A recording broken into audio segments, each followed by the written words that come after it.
As the weeks and months continue to just fly right on by, Carmelo Anthony's supporters are becoming more and more unhinged by the day. And it's crazy because when you look around, it's clear that this story has died down. This story has quieted down everywhere else you look. Meanwhile, Carmelo's biggest, most vocal, loyal supporters are constantly in a competition with themselves, trying to one-up the last ridiculous thing they did with something even more disgusting. And as someone who has been covering this case, and as a spectator, I'm constantly in a moral battle with myself because I know that these people desperately want attention. They desperately want people talking about them. They want people pointing out the ridiculous things they're doing. Because if we're not here to point it out, no one knows it's going on. Because these people don't have much clout. They don't have much traction. Yeah, there's a tight-knit group of these people who are capable of harassing people and forming little harassment campaigns and stuff like that. But the ridiculous stuff they do, for the most part, it doesn't really make it out there until we highlight it. So sometimes I'm looking at this ridiculous behavior on their part, and I say, you know what? I'm not even going to give it any attention. For example, like recently, a lot of his biggest supporters, they have all changed their profile pictures to look like someone in like Klan robes, except the Klan robes are dashikis. So they look like African KKK members. It's really, really weird, but it's also really fitting because they are a group of racists. And I think that's something very important that we always point out here. Don't ever let anyone tell you that this story or this case has nothing to do about race, because it does. Carmelo Anthony's family, his supporters, his activist group, all of these people made it about race from the beginning. And the only reason Carmelo has been given special treatment is because of the color of his skin.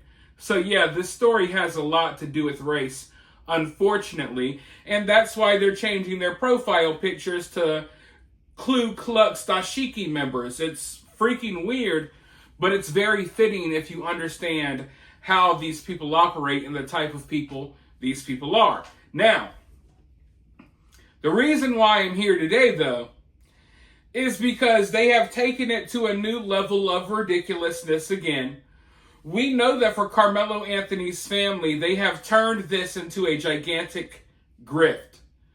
They've tried to make as much money off of their kid murdering a white kid as humanly possible. They raised hundreds of thousands of dollars, but no matter how much money they raise, it's never enough. They keep asking for more. They're constantly asking for more money, but the money is drying up. It's not rolling in. It's not really rolling in. Yeah, they made a bunch at the beginning, but I think that's about, that's the bulk load of the money they're going to make.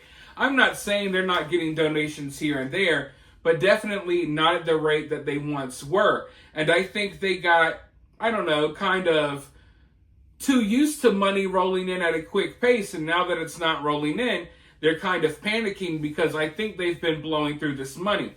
So the latest disgusting thing they have done is, you see, Carmelo Anthony's family, they're in direct contact with a lot of his supporters and a lot of the people who are pro-Carmelo covering this case. You see, me, I don't have any contact with Austin Metcalf's family. I haven't talked to them a day in my life.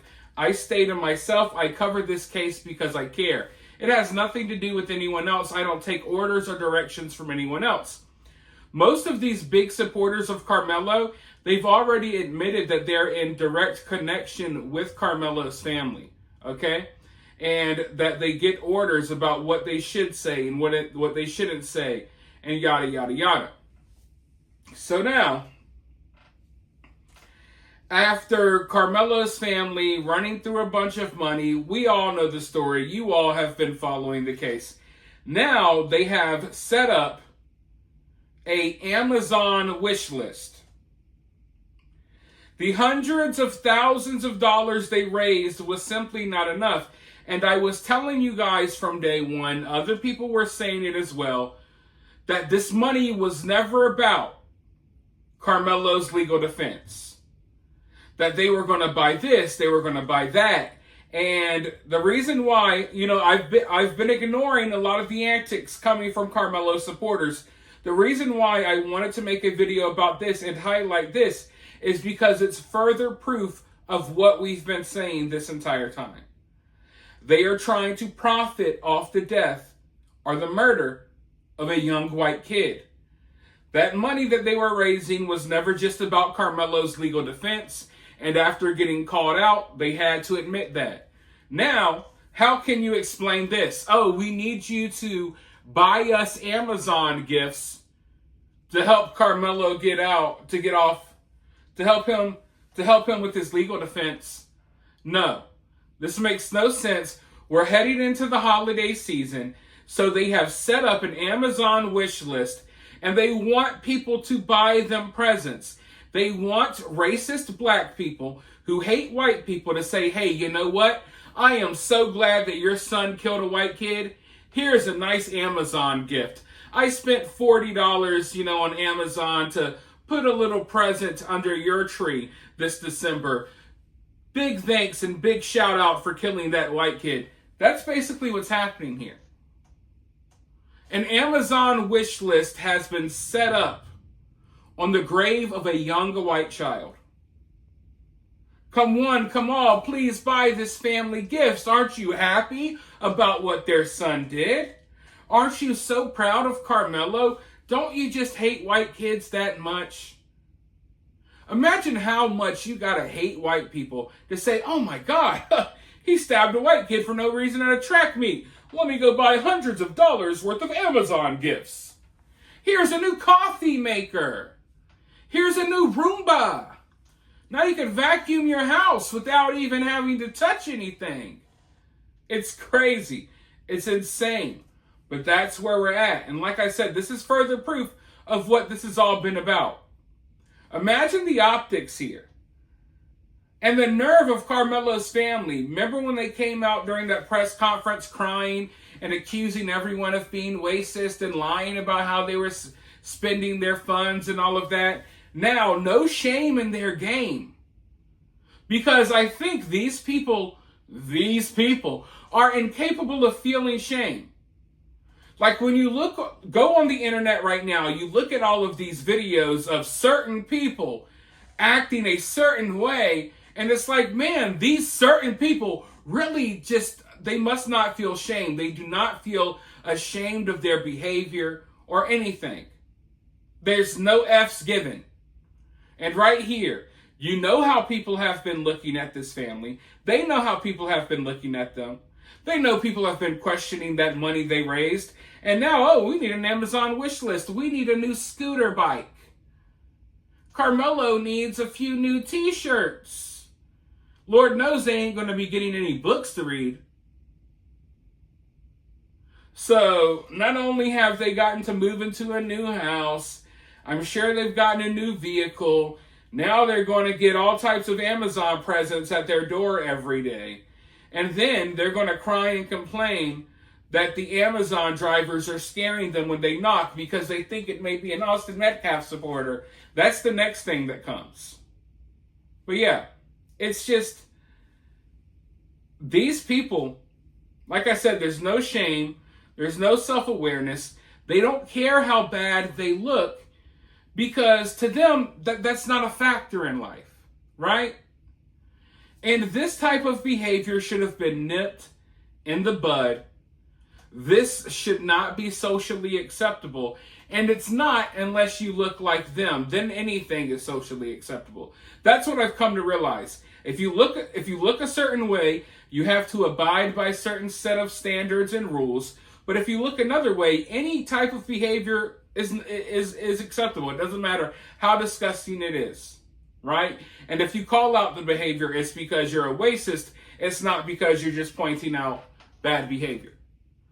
So yeah, they don't care. They're going to continue to raise as much money as they can, rake in as many gifts as they can. They're going to have the best Christmas of their lives this year simply because their son killed a white kid. If their son killed another black kid, we wouldn't be having this discussion. You know, people wouldn't have raised money for Karmelo, no. It's all because of race. And now they're using, you know, the fact that their kid killed a white child, they're using it to profit in multiple different ways, in ways that we can't even imagine, in ways that we don't even know yet. Because they raised hundreds of thousands of dollars. Karmelo's dad has now been given job opportunities to make more money than he was making before. And now they got the Amazon wish list. Who knows what's coming next? I'm sure they'll sign a book deal or a documentary deal, something. They're going to cash all the way in on this. Even if Karmelo goes to jail, they'll still be cashing in while Karmelo's behind bars. Mark my words, we have yet to see how low these people will stoop. They will stop at nothing to make a few bucks off of Austin's death.